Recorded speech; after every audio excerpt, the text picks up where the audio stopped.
Right. Thank you for that introduction. And thank you, everyone, for coming. I know you had other choices. I'm actually coming to you from Ottawa, Canada, my hometown. Strangely, I'm not in the Bay Area at the moment, but I know the room. Those of you who are at the campus, I have very fond memories of room 307. So today I want to mostly read to you from a work in progress on the idea and, well, the experience of individuation in end times. And basically, what I try to accomplish in the paper, you could say, is to planetize the three phases or dimensions of the classical theory of individuation: shadow, anima, anima, animus, and self on the one hand, and to do that in relationship to several Greek words related to time that Jung has used. Those three words are Aion or Aion, Pleroma, and Eschaton, and their meanings will become clear as we proceed. So, as far as I can tell, Jung only once highlighted the distinction between what he called natural in contrast to conscious individuation. Um, the difference between the two, he stressed, and I quote, is tremendous. In the first case, consciousness nowhere intervenes. The end remains as dark as the beginning. In the second case, so much darkness comes to light that the personality is permeated with light, and consciousness necessarily gains in scope and insight.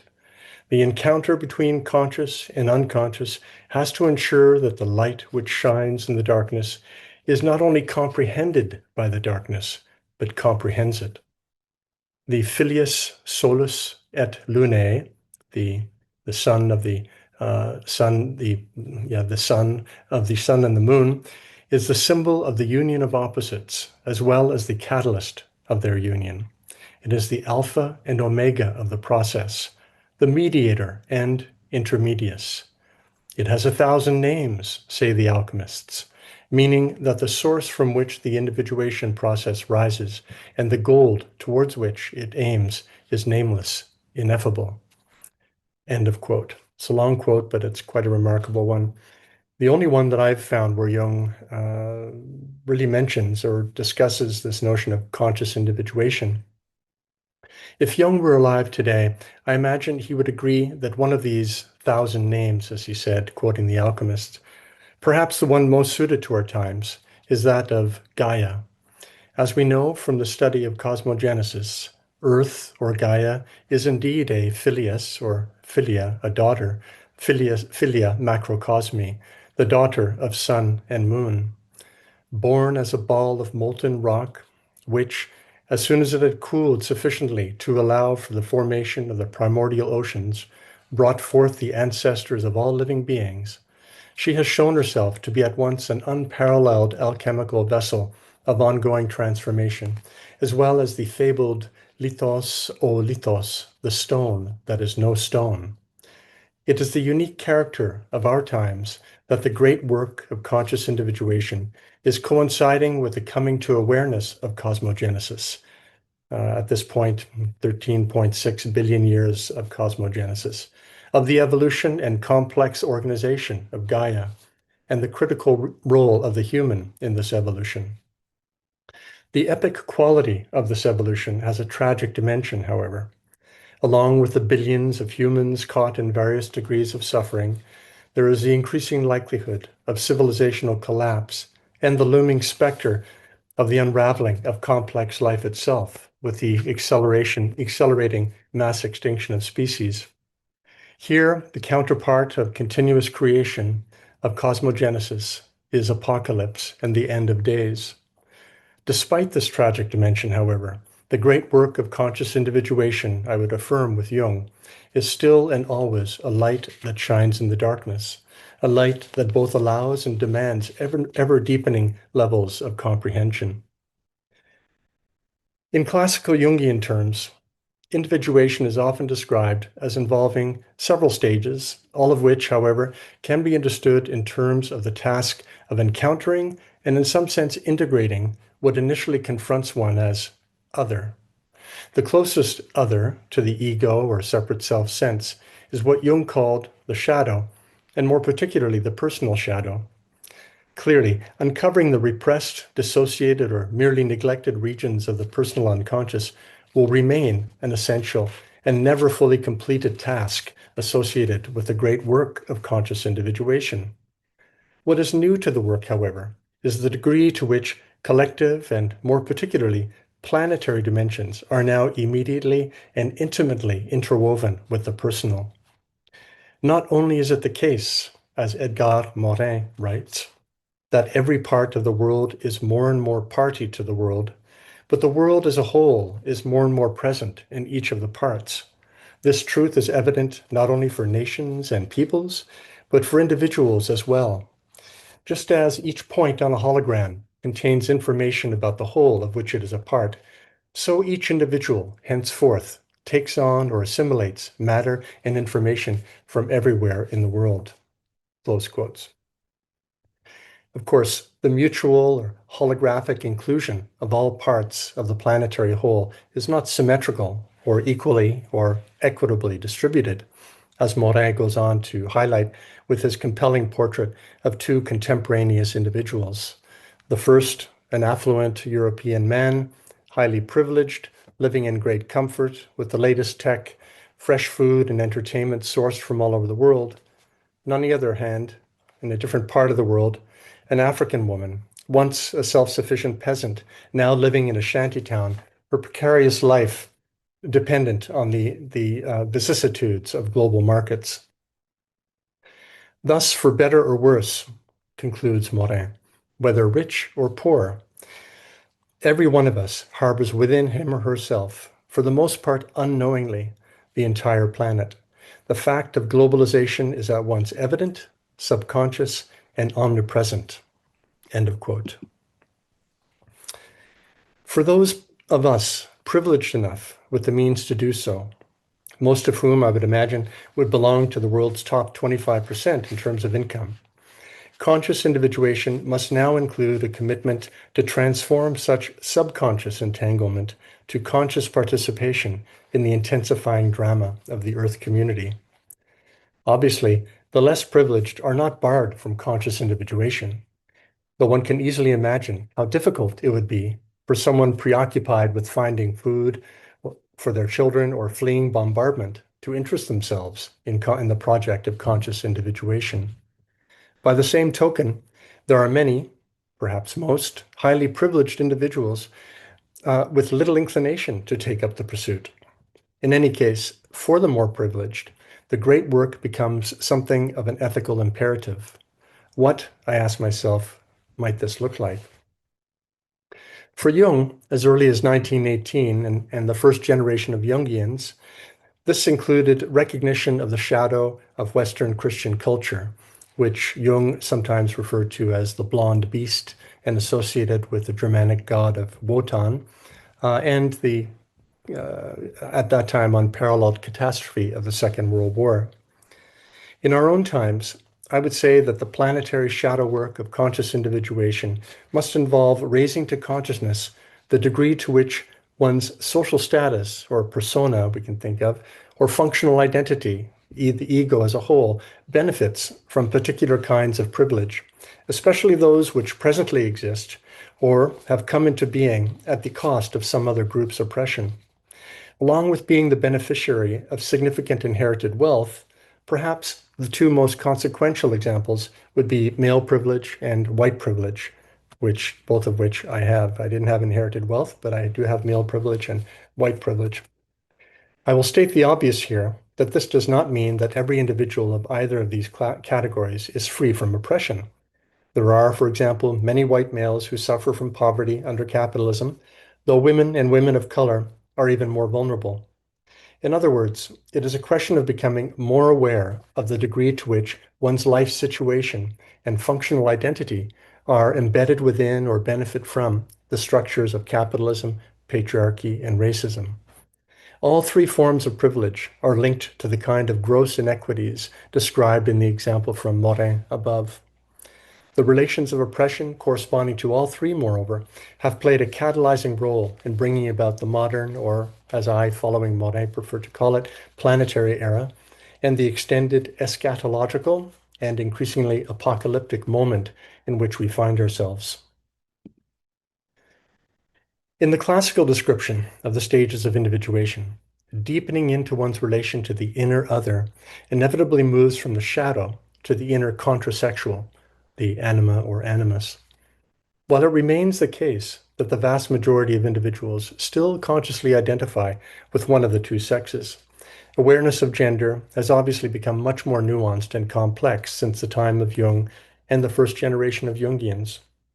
To the extent that it is still meaningful to speak of the contrasexual character of the inner other, one would at least need to be sensitive to the danger of confusing archetypes with stereotypes, and to acknowledge the potential for heteronormativity to perpetuate structures of patriarchal oppression. In the present context, I follow Hillman's decoupling of the anima concept from its exclusive association with the cisgendered male psyche, and emphasize instead its root meaning of soul and its intimate connection with the idea of life. Indeed, Jung states unequivocally that the anima is the archetype of life itself. I am also with Hillman when he writes, and I quote, "Ecology movements, futurism, feminism, urbanism, protest and disarmament, and personal individuation cannot alone save the world from the catastrophe inherent in our very idea of the world. They require a cosmological vision that saves the phenomenon of world itself, a move in soul that goes beyond measures of expediency to the archetypal source of our world's continuing peril, the fateful neglect, the repression of the anima mundi, the soul of the world." Close quotes. Again, one can ask, what might a lifting of this neglect and repression look like? Perhaps most fundamentally, we might say, with Brian Swim and Thomas Berry, that it would involve a shift in our experience of world from that of a mere collection of objects to that of a communion of subjects. Along with the work of Swim and Berry, a potent example of an integral ecology that can facilitate experiential reconnection with the anima mundi is the work of the late and beloved Joanna Macy.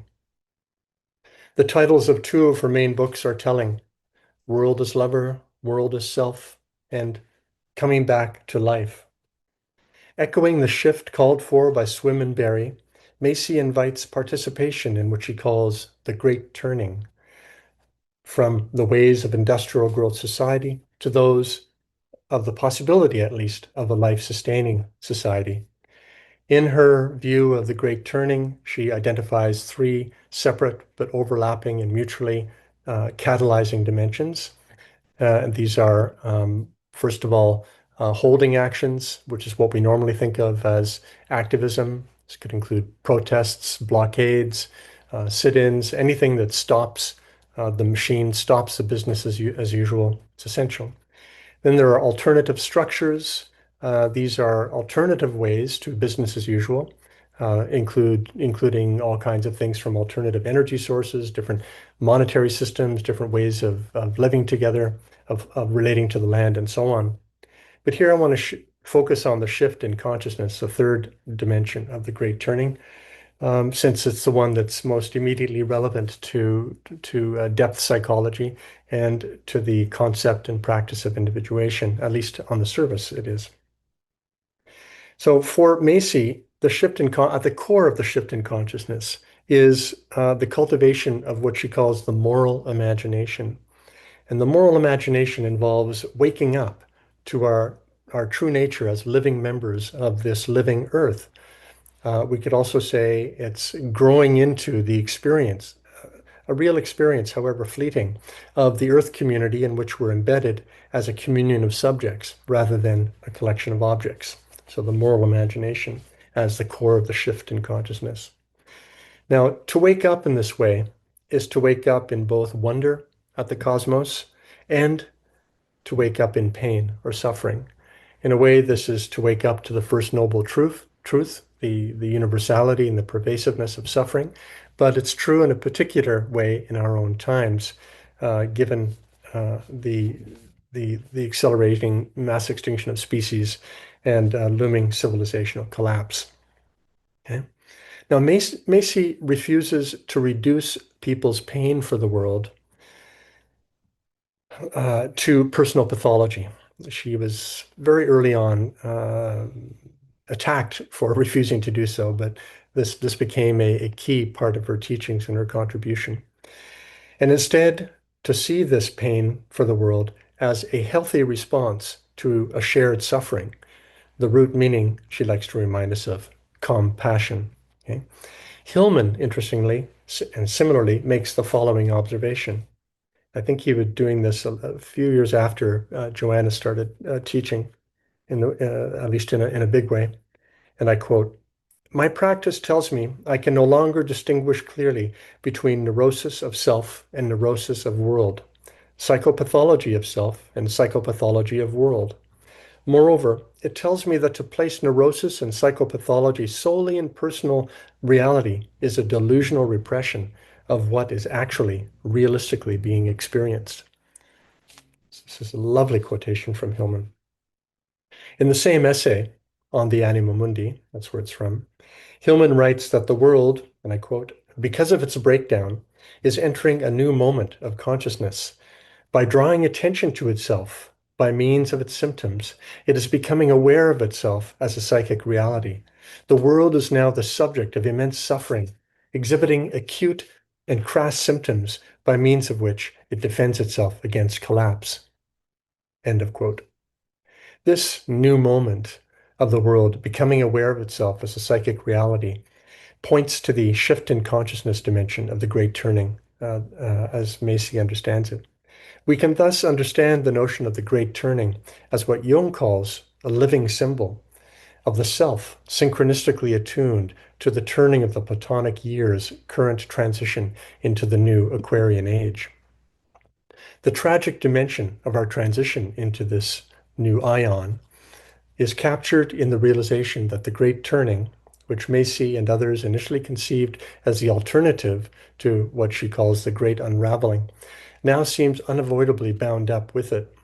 Here, I'm reminded of Jung's comment in Aion that while the age of Pisces was characterized by the archetypal motif of the hostile brothers, and I quote, "the next Platonic month, namely Aquarius, will constellate the problem of the union of opposites."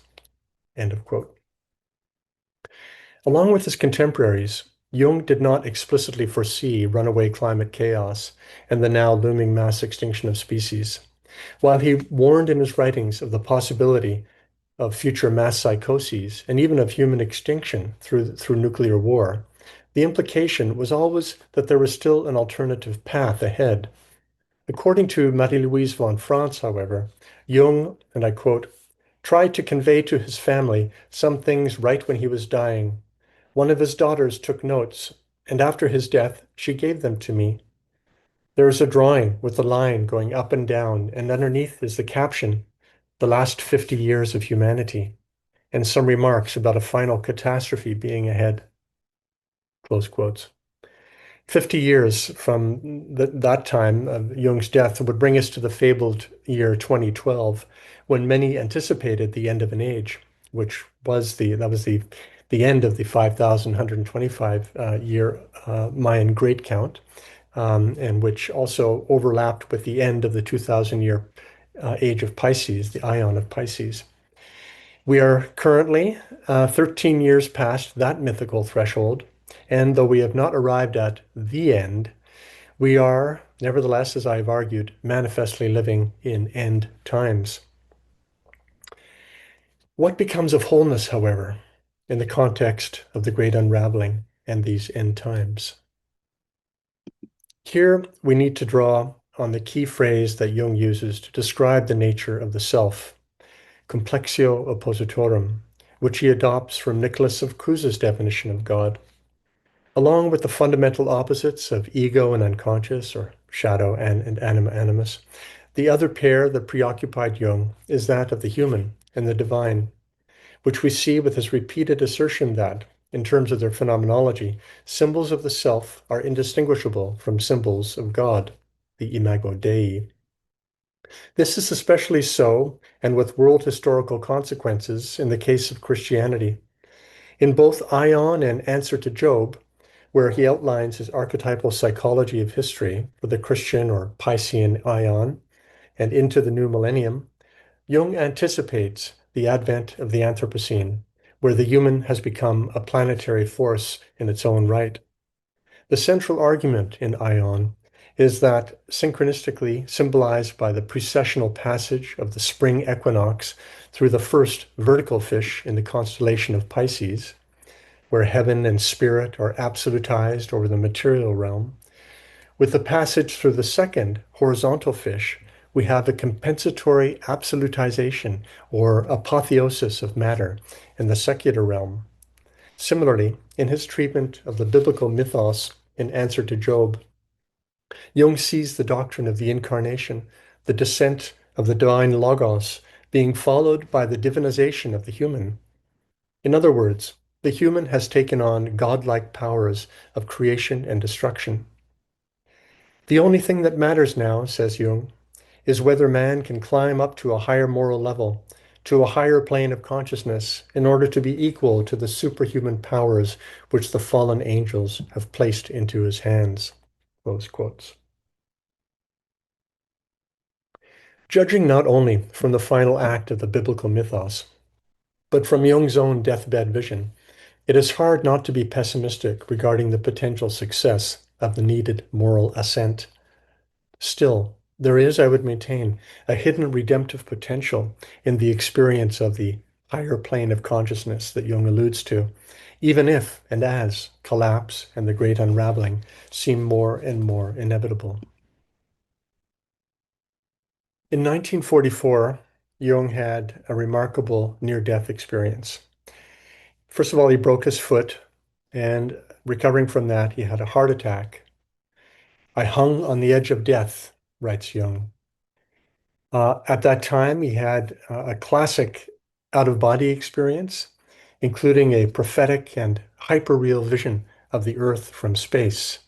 The most glorious thing I had ever seen, he writes. And this slide captures as much, as close as I could get without the satellite here, of Jung's perspective of the bottom of the Indian subcontinent with Ceylon visible. I couldn't get it exactly, but something like this that Jung seems to have seen. He also saw a tremendous dark block of stone with a black Hindu sitting in lotus posture in front of it. Everything was being sloughed away, he writes. He had the certainty that he was about to meet, quote, meet all those people to whom I belong in reality. There I would at last understand what historical nexus I or my life fitted into. I would know what had been before me, why I had come into being, and where my life was flowing. It's a classic and near-death experience. And as often happens in such experience, Jung writes, there was a protest against my going away. I had no right to leave the earth and must return. Okay? So for the next 3 weeks after that out-of-body experience and sort of an initial life review, Jung lived in hospital in a strange alternation. During the day, he suffered from feelings of deep depression and nausea at the thought of returning to the prison, as he describes it, or box system of an artificially built up and three-dimensional cosmos, he describes it. So the way he's describing the cosmos here is very reminiscent of ancient Gnostic views of the cosmos as a prison, the cosmos which was created by the inferior demiurge in order to trap the souls, right? At night, however, Jung found himself in something very much like the Gnostic Pleroma. The Pleroma is one of these words here.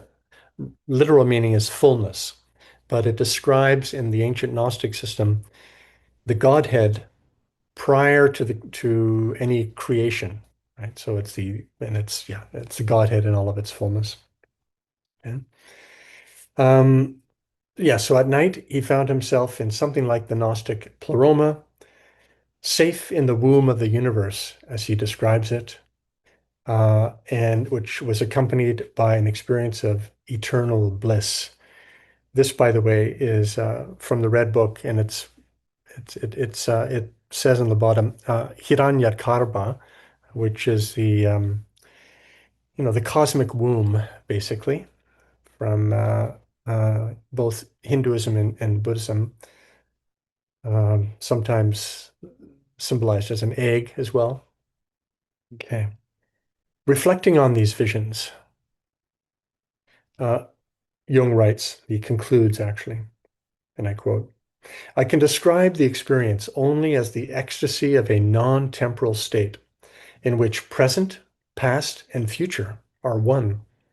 Everything that happens in time had been brought together into a concrete whole. Nothing was distributed over time. Nothing could be measured by temporal concepts. Close quotes. Jung admits the difficulty he has in articulating his experience and asks, how can I imagine that I exist simultaneously the day before yesterday, today, the day before yesterday, today, and the day after tomorrow? There would be things which would not yet have begun, other things which would be indubitably present, and others which would already be finished, and yet all this would be one. The only thing that feeling could grasp would be a sum, an iridescent whole. One is interwoven into an indescribable whole and gets to observe it with complete objectivity. Close quotes. Rather than to the ancient Gnostic Pleroma, however, I feel it would be more consistent with Jung's actual visions following his near-death experience, as well as with his view of the evolution of consciousness treated a little bit before that, to point to the use of Pleroma in the New Testament, and especially in Paul's letters, which suggests a range of related meanings associated with the incarnation of Christ, where spirit and flesh, the infinite and the finite, heaven and earth, and time and eternity are held in paradoxical union. This would also be consistent with Jung's turn from Gnosticism, with its negative relationship, ancient Gnosticism that is, with its negative relationship to time and the cosmos, to alchemy, to amplify the mystery of the self as complexio oppositorum. Now we are in a better position to address the question of the wholeness of individuation in end times. There are different and even conflicting approaches in Christian theology with regard to the meaning of the Eschaton, which means the last days or end times. Personally, I am most drawn to the idea of so-called realized eschatology, which sees the promise of the kingdom not as something only to be fulfilled in some indeterminate future, but as in some sense always and already at hand. As for the relevant passages in the New Testament, C.H. Dodd, who coined the term realized eschatology, notes, and I quote, sometimes it seems they associate the coming of the Son of Man in glory, the kingdom of God, and the last judgment with the historical ministry of Jesus Christ. Sometimes they associate it with historical crisis yet to come, and sometimes with that which lies beyond all history, in another world than this. The human mind of Jesus was a poet's mind. He saw the great day of the Lord, not only saw it, but acted it out. He saw that day come. In the brief spell when he worked and suffered in Palestine, he saw it extended into history yet to be. He saw it extended into the world beyond history, where alone the kingdom of God can be perfectly revealed. And yet it was there, really, actually, the day had come. Close quotes. That's C.H. Dodd on the idea of realized eschatology. This view echoes Jung's sense, while poised on the threshold of death, that, quotes, there would be things which would not yet have begun, other things which would be indubitably present, and others again which would already be finished, and yet all this would be one, close quotes. I cannot also help be reminded here of Jung's preoccupation with the idea of the unus mundus, the one world. While it often surfaces in connection with discussion of the phenomenon of synchronicity and the transcendental so-called psychoid ground of psyche and matter, Synchronicity itself and the one world to which it points obviously include time as well and lead us in the direction of what I have called integral time, an experience of integral time. The latter involves a meta point of view, we could say, which Jung sometimes refers to as absolute knowledge, from which what we normally experience from our fleeting sense of the now as a vanished past, and a non-existent future can be intuited as an ever-living present. What I want to suggest is that the meta-perspective of integral time and its implications applies to the collective as well as the individual. Just as, in the case of our own lives, nothing of intrinsic value, every action that can be taken as an affirmation, however imperfect, of the true, the good, and the beautiful, is never really lost, but abides as so many petals in the rose mandala of the true heaven, so it is with the actions and achievements of the entire Earth community.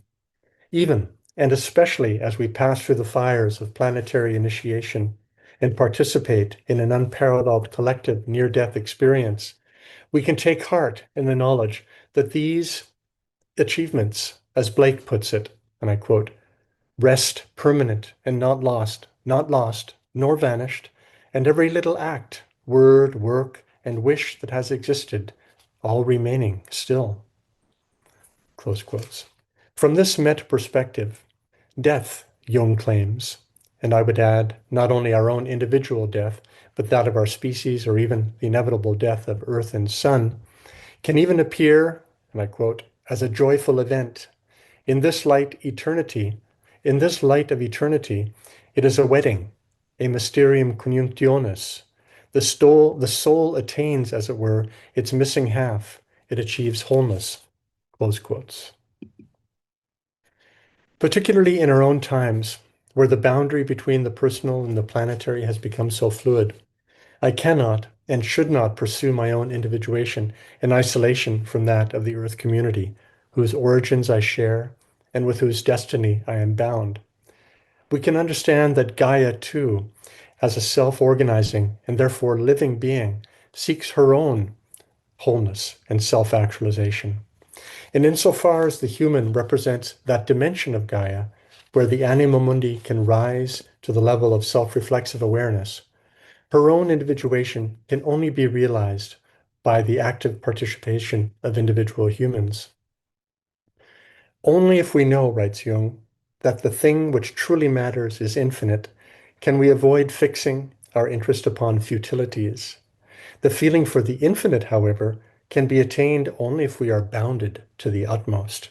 Close quotes. I love that, those lines. The true infinite, in other words, as Kusa and Hegel help us realize, must, by its very nature, include the finite. The rose mandala of the true heaven, therefore, is not other than Gaia, even as, like the anima mundi, it pervades and envelops its physical spheres. Conscious individuation in these end times thus invites an experience of the self in its fullness as the subject simultaneously of the individual and of the Earth community, of Gaia as well as Anthropos. It is only in the embrace of such fullness that we might say of individuation, it is finished. Thank you.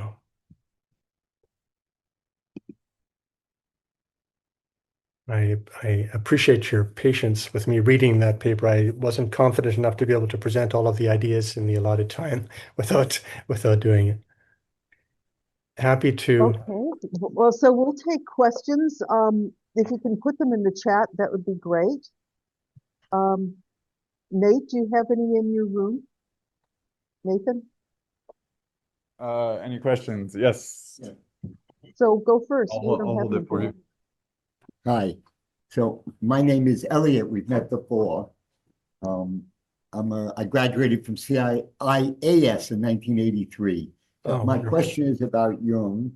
Why does he use the word individuation for wholeness? You always think of individuation as being individual, as separate from the whole, as even a separate self.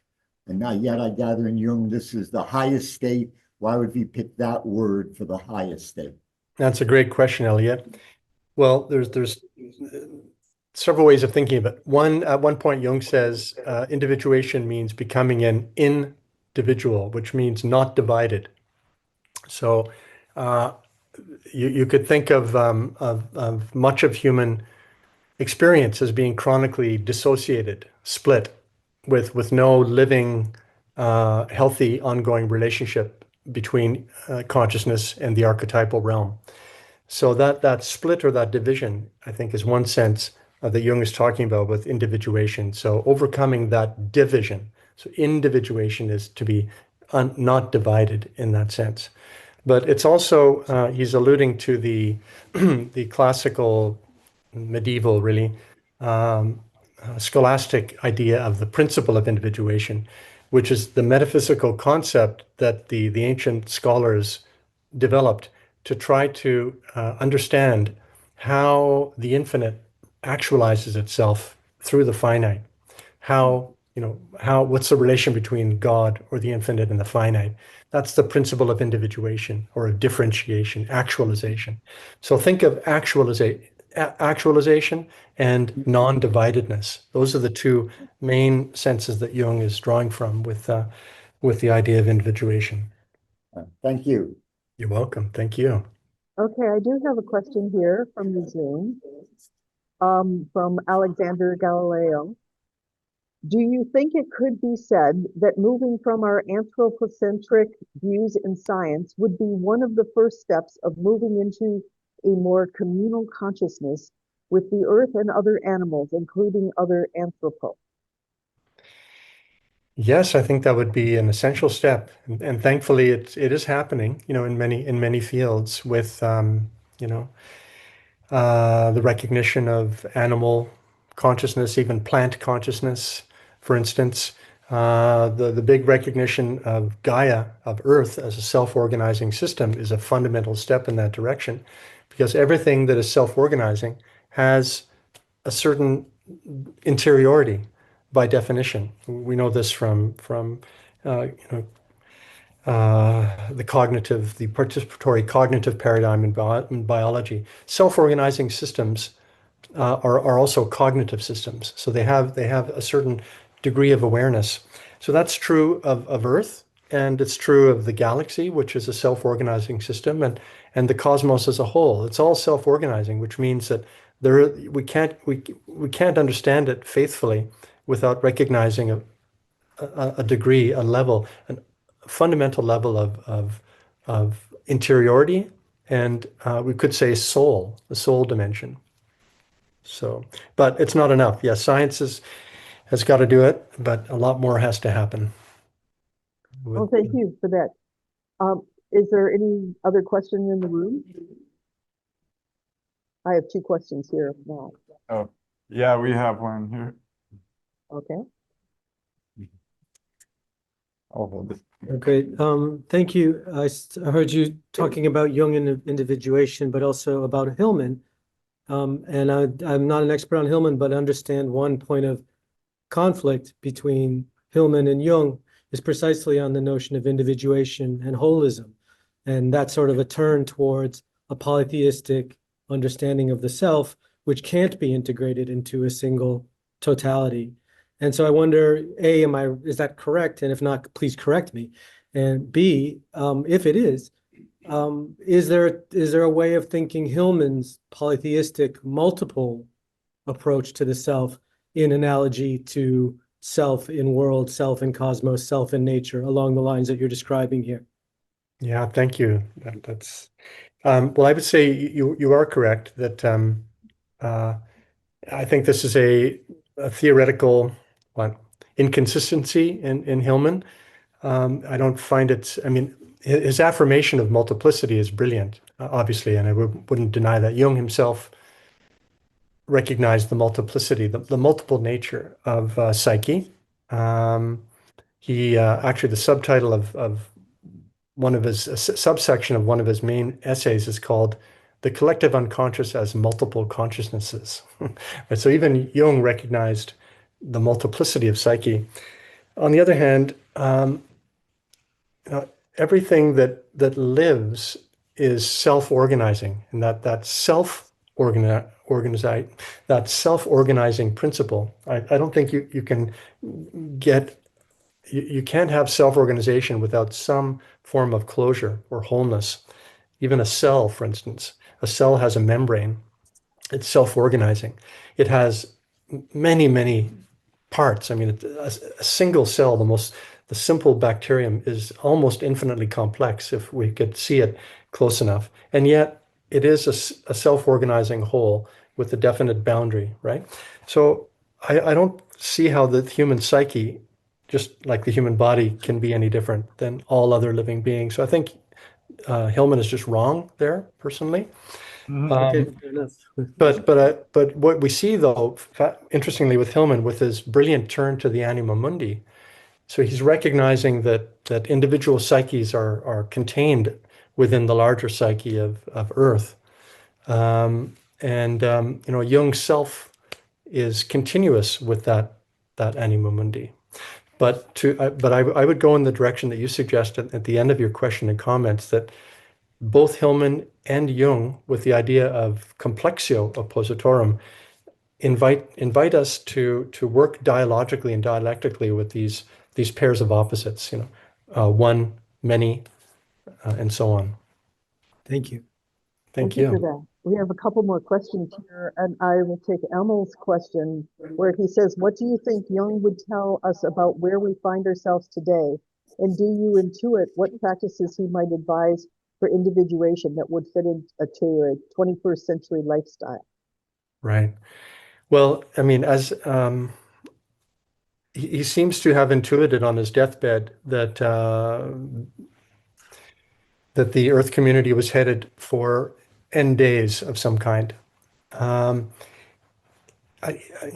he saw great devastation, as I quoted him as having said. So if he were alive today, if he were still alive today, I think he would see the confirmation of his earlier vision. And I imagine he would continue to recommend that we take up the great work of individuation.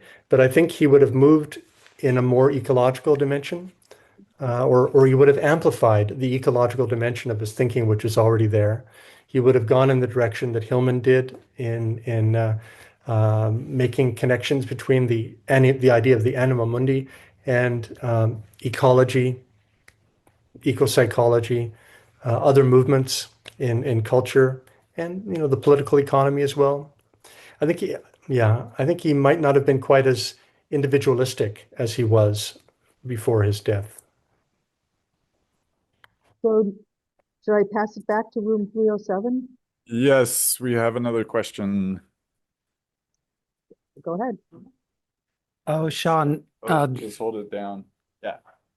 thank you for this great talk. I just got the end, but I'm really interested in this dialogue that's emerging here about sort of how science can be a place where maybe we can intuit what the Gaia-sphere would like to know about itself.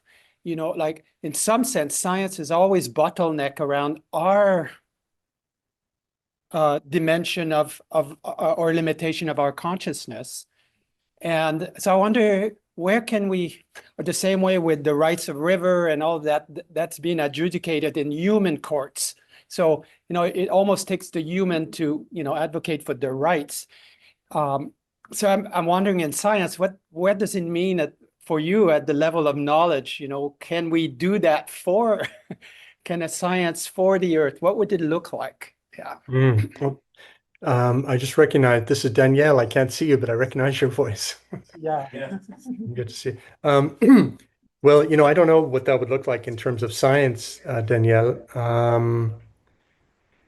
But maybe, the scientists, whatever their particular science would be, it would be great if scientists also engaged in certain practices that where they could have the experience of Gaia or Earth speaking through them, participating, for instance, in what the Council of All Beings that Joanna Macy and John Seed developed, a core practice of the work that reconnects. Um, or yeah, that's one idea, but I'm not really sure what to say to that, Danielle, about how science itself would change. Sorry about that. It's okay because, um, it's a place for us to imagine where that could be. Yeah. Yeah. I will keep meditating on that. It's good to hear your voice, though. Candace, looks like you're up. Sean, that was so fabulous. Thank you so much. So I'm curious how you would re-envision the current psychedelic renaissance, because the language has become so centered around individual trauma, individual healing. And so the argument that is made is until that happens, until each person individuates, we will never get to the whole. But I hear you saying that is no longer really a path that we can take. What would you say to the psychedelic community about how to re-envision this and reset our goals perhaps in it? Mm.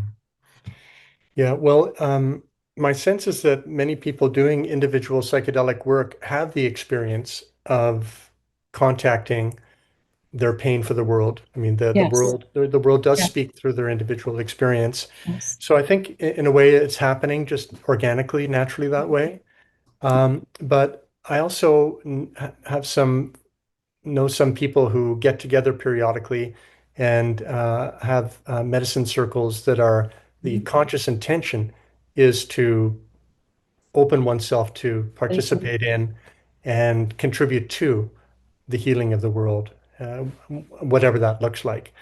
Right. So I think it'll just start happening more organically Yes. but it'll need people in the community to be open to that and to be able to bridge them.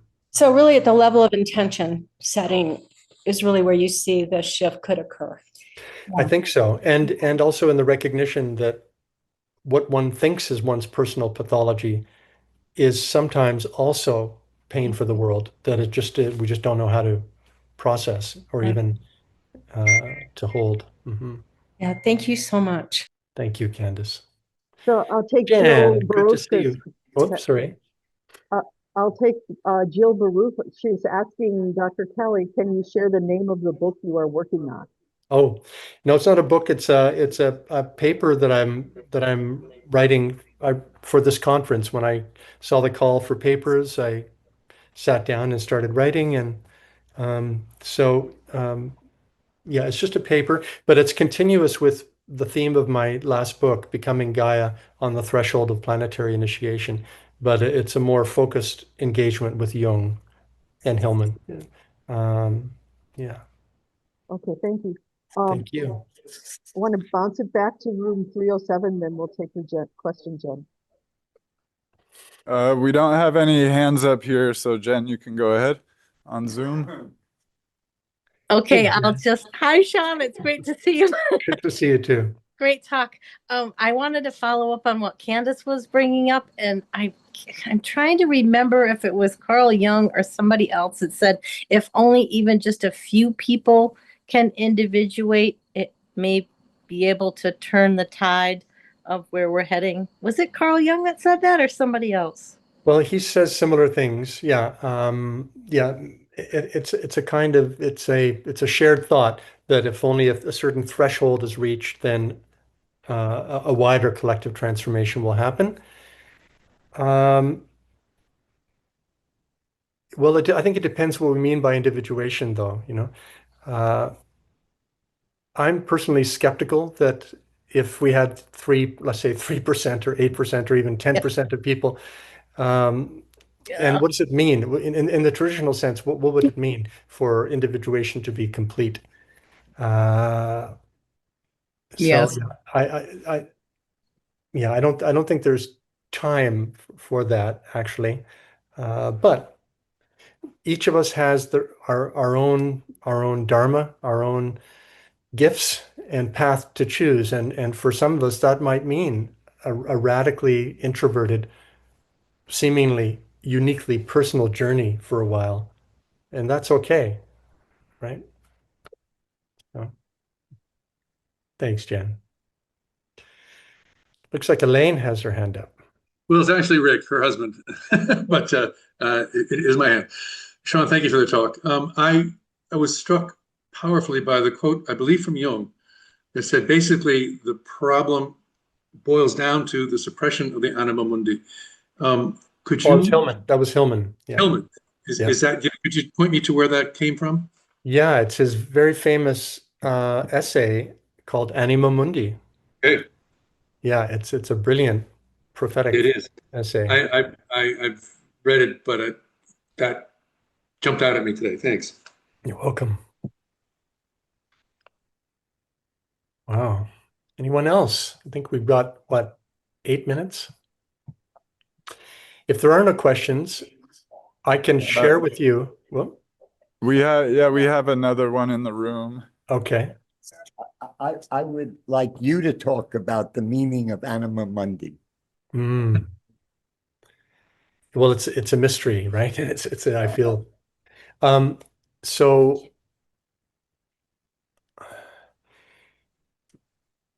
I mean, I can approach it intellectually quite easily. You know, the soul of the world, in the sense that if Earth is a living being, right, a living system, then there is an interiority, a soul dimension. But you know what? But if we're talking more experientially or more mythopoetically, what would that look like? And here, you know, we can think of the dream of the earth. Let's say, how does the dream of the earth show up? And well, to me, the dream of the earth shows up in all of its species, all of the species of living beings. So when we encounter tree, insect, you know, I'm just looking out the window here. Anything living that isn't human made, we are encountering, in a sense, the dream, the anima mundi, in very real terms. So, but then the question becomes, you know, what is the intention of anima mundi? What is the intention of the world soul? And here I have to remind myself that the human is not other than Earth, right? Human is Earth, is Gaia, is that moment of Earth where Gaia has started to awaken to herself as Gaia. That's how I understand the human. Human is other things as well, but it seems to be that through the human, that the anima mundi starts to differentiate a kind of planetary ego. Okay? So prior to the human, the earth is ensouled, the earth is dreaming, the earth is brilliantly alive and fecund. With the human, earth starts to wake up to herself as earth. So you can think in Jungian terms, this would be the distinction between the anima animus on the one hand and the ego on the other. Right? And just as for our individual lives, there's a time prior to the differentiation of our ego, of our separate self-sense. We're still conscious, we're still experiencing, even from the moment of conception, I believe. And, you know, but the way we normally experience our consciousness as a separate self-sense identified with this body and its personal history, that's something that emerges gradually. And I think something is happening similarly on a planetary scale. I'm not the first one to say this. Probably, you know, the greatest person thinking in this direction is Teilhard de Chardin, with this notion of the noosphere, or the new planetary sphere, the thinking envelope, as he called it, or the envelope of self-reflexive consciousness, which presumably was there as soon as humans started to emerge, but it was really fragmentary. And it's only starting about 500 years ago with the birth of the planetary era that planetary sphere of consciousness starts getting woven and in a much more robust way. And then obviously now with satellite technology, digital technology, and exploding human population, the noosphere is really intense. So that's sort of how I think of it. You know, I'd say the psyche, the planetary psyche, has different levels or dimensions, one of which has always been there, another one of which is relatively recent, has relatively recently emerged, and it's associated with the human. So, like I know with a human, we have an initiation to become individuated. Can you even give a vague image of what a planetary initiation might be? Might it be a moment when the whole planet is silent in all the different time zones, or some human intention is brought to bear on the planet? Yeah, yeah. Well, I mean, it seems that when I say we, I mean the whole Earth community, not only humans, but all of the living species, including the humans, have been drawn to the threshold of initiation Mhm. with a with the looming near-death experience on a planetary scale. Okay. So the question is, can that lead to something like a completed or successful initiation on a planetary scale? That's the big question. It doesn't look very hopeful at this point, I have to be frank. Yeah. On the other hand, I know that there have been, and there are now, and there certainly will, and I think there will be already individuals and smaller communities. Rick Tarnas calls them heroic communities, where what that kind of consciousness might look like on a planetary scale is being incubated, is being enacted and explored. And, perhaps on the other side of the threshold, these communities and the individuals will be like seed balls for something to regenerate on the other side. Mhm. Yeah. Thank So, you. Neil Pettijohn has a question. Hi. Thank you, Professor Kelly, for this Hi, talk. Neil. Hi. Your pleasure. Just a quick question. Where does Dodds introduce this idea of realized eschatology? Oh, yeah. Several books, but the one that I quoted from is, let me see, I've got my notes here. Oh, actually, I didn't include I'll have to, geez, I can, let me see, I can find it for you in a second. I don't know if it'll take too long. I could always ask at another time as well, too, if you don't have Let to me pull see. it up I've right got it. now. I'm just going to my bibliography now because I was working from a shortened version. And just a quick time check. We only have 1 minute left. Okay, here it is. This book that I quoted from is called The Coming of Christ, C.H. Dodd, Cambridge University Press, The Coming of Christ. Thank you. Okay. Do we want to try to squeeze one more question in? We have one in the room. Yeah, we had, was it Ian Lippman? Oh, let me Yeah, get one in. it's okay. It wasn't important. It's not important.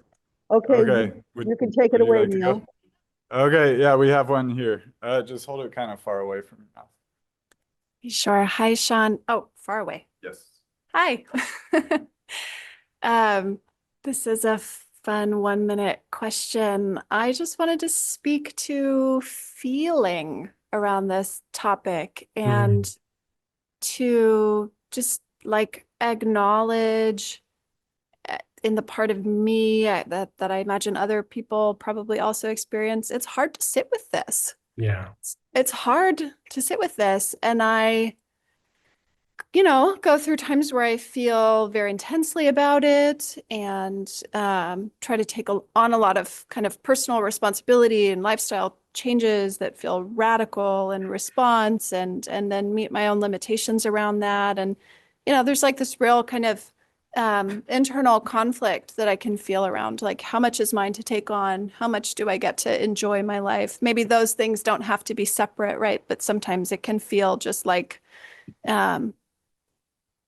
just hard, just hard. So I kind of wanted to name that in 1 minute and get your thoughts and feelings about how you hold that. I mean, you're someone who's like writing about this and is sitting in that space, I imagine, quite a bit. So I'm just like curious about how you do that.